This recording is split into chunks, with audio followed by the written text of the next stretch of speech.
We need you to explain this. None of your story is matching what we've been told. Don't do that. Don't stand there and put that on me. I told you what happened, and you're already talking to me like I'm guilty. This is Margaret Elaine Walker.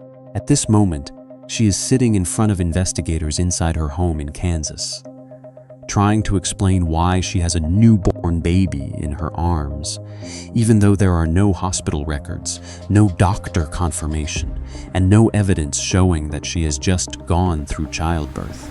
At the same time, not far away, across the Missouri state line, police have just entered the home of Hannah Jo Carter, a young pregnant woman close to her due date, and discovered a truth that instantly turned the entire investigation into a race against time. The baby is gone. The mother is no longer alive. Then help me understand why the details keep changing. Because you keep asking me the same thing over and over. I'm tired, I'm overwhelmed, and I'm trying to answer you. And the woman in Kansas is holding the answers to everything. But to understand how things reached this point, we have to go back to the beginning. And before we start the video, don't forget to subscribe to the channel to follow more unbelievable cases like this. On December 16, 2004, in the small town of Skidmore, Missouri, Bobby Jo Stinnett, a 23-year-old woman who was about 8 months pregnant, was at home like on any ordinary day. She and her husband ran a dog breeding and sales business called Happy Haven Farms. Bobby's life was not a noisy one. She was known in the dog-loving community, especially among rat terrier enthusiasts, where people exchanged experience, shared photos, and sometimes arranged to meet to buy and sell puppies. And from a world that seemed as harmless as that, another woman found a way into Bobby's life. That woman's name was Lisa Marie Montgomery. Lisa lived in Melbourne, Kansas. From the outside, she appeared to be a woman with a family, ordinary social relationships, and she also appeared in groups and forums related to dog breeding. But behind that image, a lie was growing larger and larger. Lisa told many people that she was pregnant. She wore maternity clothes, acted like someone about to give birth, and allowed the people around her to believe that a child was about to enter her life. The problem was this. According to court records, Lisa had previously undergone a procedure that left her unable to become pregnant. At first, that lie may have existed only within the family and among a few acquaintances. But over time, it became a shadow that could no longer be controlled. Some people who knew the truth about Lisa's condition began to grow suspicious. Some even threatened to expose the truth. At the same time, Lisa was involved in a custody dispute with her ex-husband. Just a few days before the case took place, Lisa's ex-husband filed a motion to modify custody of the 2 children who were living with her. In that context, the lie about a pregnancy was no longer just a private story. It became something Lisa seemed to feel she had to protect at all costs. On the other side, Bobby Jo Stinnett openly shared her joy about becoming a mother soon in the online community. She was waiting for her first child. Her family, friends, and acquaintances in the dog breeding community all knew that Bobby was pregnant. For someone who needed to turn her lie into reality, that information was like a door, and Lisa chose to step through that door using another identity. On December 15, 2004, one day before the crime, Bobby received a message from a woman calling herself Darlene Fisher. This person said she wanted to buy a puppy. To Bobby, this may have seemed like just another normal customer. A stranger contacting her online to ask about buying a dog was not unusual. Darlene said she was from Fairfax, Missouri, a place not too far from Skidmore. The two arranged to meet the next day. But Darlene Fisher did not exist in the way Bobby believed. It was an alias used by Lisa Montgomery, and the Fairfax, Missouri address was not true either. Lisa was not near Bobby. She lived in Kansas. To get to Bobby's home, Lisa had to drive across state lines from Kansas into Missouri.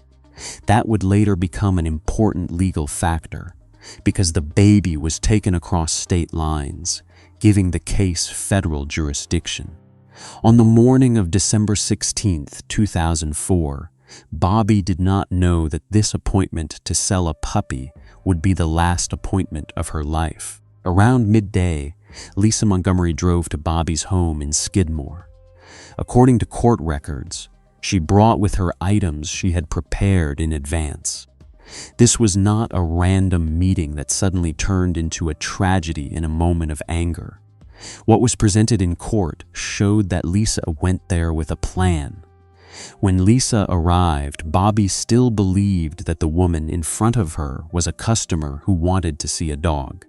At first, the two women went outside to the area where the puppies were kept. If someone had only looked at the scene briefly, it would have seemed completely normal. A dog breeder, a potential buyer, and a conversation between two women who shared a connection in the pet community. But that normality was only a thin outer layer. After they went inside the house, Lisa attacked Bobby. This video will not describe the most disturbing details directly, because the important point is not to recreate the violence, but to understand how a lie turned into a deliberate crime. Bobby Jo Stinnett was killed inside her own home. Her unborn baby was taken from her body. Lisa then left the scene with the baby. According to court records, after leaving Bobby's house, Lisa stopped the car to provide basic care to the baby. The baby cried. Aside from a small injury above the eye, the baby was not seriously hurt. Lisa then placed the baby in a child's seat in the car and continued driving. At the same time, Lisa began building the second layer of her lie. She called her husband and said that she had just given birth while Christmas shopping in Topeka, Kansas.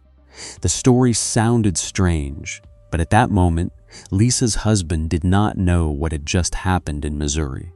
Lisa asked her husband to meet her near a women's clinic. In the picture Lisa was trying to create, this was not a kidnapped baby. This was the baby she had given birth to. A lie that had lasted for months had finally taken physical form, but the price was the life of Bobby Jo Stinnett. Meanwhile, in Skidmore, the silence inside Bobby's house began to worry her loved ones. Bobby's mother called her daughter, but no one answered. Because she lived nearby, she walked over to Bobby's house to check on her. When she arrived, she saw that the front door was open. Inside, she found her daughter dead. A 911 call was made, and within minutes, a horrifying case began to unfold. Investigators quickly realized this was not only a murder case. Bobby's baby was missing. That made time a critical factor. If the baby was still alive, every hour mattered. Authorities had to determine who had contacted Bobby near the time of the crime, who had a reason to come to her house, and who might have known that Bobby was pregnant. From the communication records, the name Darlene Fisher appeared. That was the person who had arranged to meet Bobby to buy a puppy. But as investigators dug deeper, that identity led to Lisa Montgomery. What had first seemed like an ordinary pet sale now became a key lead. Investigators traced information from the messages, accounts, and data connected to the appointment. They determined that Lisa was the person who had direct contact with Bobby shortly before the crime. The next day, law enforcement went to Lisa Montgomery's home in Kansas. At that time, the baby was still alive. But the story Lisa gave was not stable. When asked about the baby's origin, Lisa first said she had given birth at a clinic in Topeka, but she could not provide proper paperwork. When questioned further, her story changed. Lisa said she had given birth at home. Then she said someone had assisted her over the phone. After that, she even said she had thrown the placenta into a creek. Those explanations did not match reality. Police were standing in front of a woman who claimed to have just given birth, but there was no clear medical evidence. At the same time, in Missouri, a pregnant woman had just been killed and her baby was missing. The gap between the two events kept narrowing. Eventually, Lisa Montgomery confessed that she had killed Bobby Joe Stinnett and kidnapped the child. The baby was rescued and returned to her father. She was named Victoria Joe Stinnett, carrying the name of the mother who no longer had the chance to hold her. In a case covered in darkness, Victoria's survival was the rare point of light. But that survival did not lessen the cruelty of what had happened. A young family lost a wife, a mother, and a daughter. A small community had to face a crime almost impossible to imagine. Legally, Lisa Montgomery was charged with kidnapping resulting in death under federal law. The reason the case fell under federal jurisdiction was that the baby had been taken from Missouri to Kansas, meaning across state lines. The indictment alleged that Lisa kidnapped, carried away, and held Victoria Joe Stinnett with the intent to claim the baby as her own child. This was not a case in which prosecutors focused only on the moment of attack. They presented it as a deliberate plan, beginning with the pregnancy lie, continuing with a false identity, the puppy appointment, the drive across state lines, and ending with Lisa claiming the baby as her own.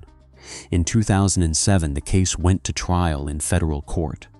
The jury heard evidence about how Lisa used the alias Darlene Fisher, how she contacted Bobby, how she traveled from Kansas to Missouri, and how she created the story that she had just given birth after leaving the scene. Prosecutors described it as a calculated act.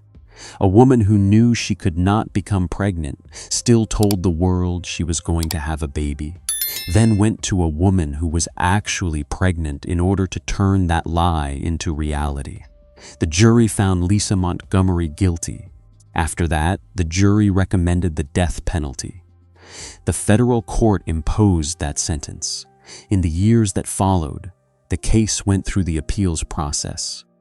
Lisa's attorneys raised several arguments related to her mental health, personal history, and ability to be held responsible. This was part of what made the case last for years and sparked public debate. For many people, the crime was so serious that the death penalty seemed unavoidable. For those who opposed it, Lisa's mental condition and background should have been examined more deeply. But in the end, the conviction and death sentence were upheld through key legal stages. On January 13, 2021, Lisa Montgomery was executed by lethal injection at the federal prison in Terre Haute, Indiana. She became the first female prisoner executed by the United States federal government since 1953. Although viewers may hold different opinions about the death penalty, the Lisa Montgomery case still leaves behind a chilling question. What made a private lie go so far that it took the life of a young mother? To understand why this case haunted America for years, we need to look at 3 layers of the story. The first layer is the victim. Bobby Joe Stinnett was not someone involved in the criminal world. She was a young woman preparing to become a mother, living in a small town and running a dog breeding business with her husband. She shared the joy of her pregnancy in an online community, just like many other mothers-to-be. That openness and trust were exactly what was exploited. The second layer is the method of approach. Lisa did not break into Bobby's home. She did not appear as an enemy. She appeared as a customer, a woman who wanted to buy a puppy, an appointment that sounded harmless. This is what makes the case especially frightening in the age of the internet. Sometimes, the line between an online acquaintance and a real-life danger is thinner than we think.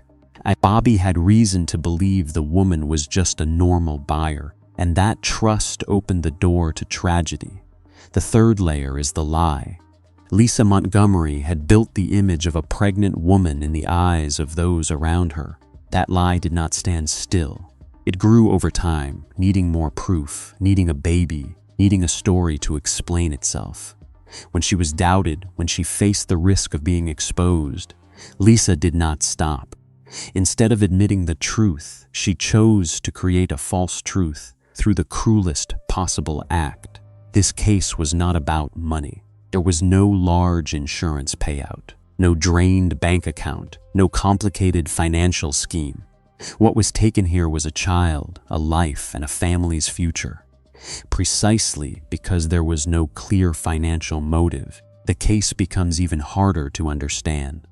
It shows that some crimes do not begin with material greed, but with obsession, desperation, and a lie that has no way back. If this case is told on YouTube, the important thing is not to describe the violent act in detail. The important thing is to show the viewer how each sign connects to the next. A woman lying about being pregnant, an online community that seemed safe, an appointment to buy a puppy, a drive across state lines, a phone call saying, "I just gave birth," and finally a confession to police. When placed side by side, these details create a picture cold enough without needing any graphic images. Bobby Jo Stinnett died when she was only 23 years old. She never had the chance to raise her daughter, never had the chance to watch her child grow up, and never had the chance to tell the story from her side. What remains are court records, statements, evidence, and the memories of her family. Victoria Jo Stinnett survived, but that survival is tied to a tragedy she never chose. As for Lisa Montgomery, the woman who built that entire lie, she eventually had to face the federal justice system. The death sentence closed the legal chapter of the case, but it did not close the moral and psychological questions surrounding it. How long can someone lie before the lie becomes a prison? How much can a community trust someone when everything begins with just a few lines of messages? And when a crime is disguised as normal life, can anyone truly recognize it before it is too late?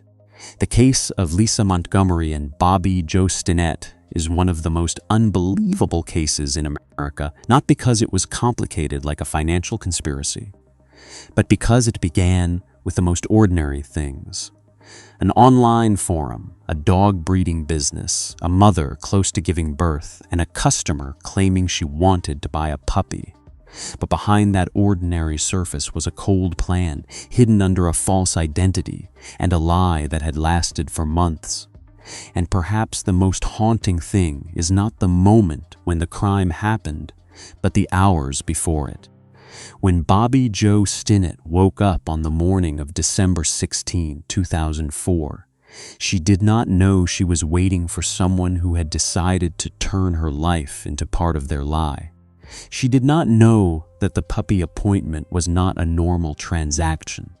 She did not know that the woman about to enter her home was not coming to buy a pet, but to take something that never belonged to her.